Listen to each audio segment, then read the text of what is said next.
தமிழ்நாட்டில் தற்போது நாடாளுமன்ற தேர்தல் நடந்தாலும் திமுக கூட்டணி 39 இடங்களில் வெற்றி பெறும் என்று இந்தியா டுடே சி ஓட்டர் கருத்து கணிப்பில் தெரியவந்துள்ளது.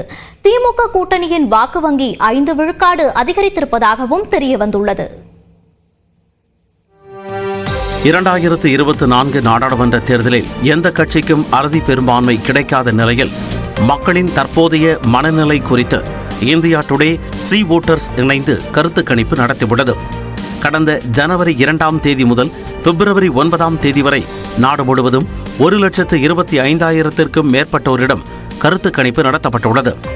அதன்படி தற்போது நாடாளுமன்ற தேர்தல் நடைபெற்றால் பாஜக தலைமையிலான தேசிய ஜனநாயக கூட்டணி 343 தொகுதிகளை கைப்பற்றலாம் என்றும் பாஜக மட்டும் தனிப்பெரும்பான்மை பெறலாம் என்றும் தெரிவிக்கப்பட்டுள்ளது. கடந்த தேர்தலில் 232 தொகுதிகளில் வெற்றி பெற்ற இந்தியா கூட்டணி தற்போது 188 தொகுதிகளில் மட்டும் வெற்றி பெறலாம் என்று கணிக்கப்பட்டுள்ளது. தமிழ்நாட்டை பொறுத்தவரை தற்போது தேர்தல் நடத்தினாலும் திமுக தலைமையிலான கூட்டணியே 39 இடங்களிலும் வெற்றி பெறும் என்று கணிக்கப்பட்டுள்ளது.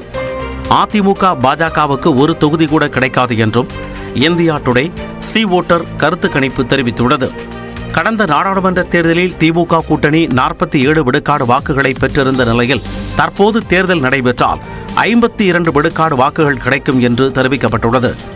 அதிமுகவின் வாக்கு வங்கி 23 விழுக்காட்டில் இருந்து 20 விழுக்காடாக சரியும் என்றும் பாஜக கூட்டணியின் வாக்கு வங்கி 18 விழுக்காட்டில் இருந்து 21 விழுக்காடாக உயரும் என்றும் இந்தியா டுடே சி ஓட்டர் கருத்து கணிப்பில் தெரியவந்துள்ளது.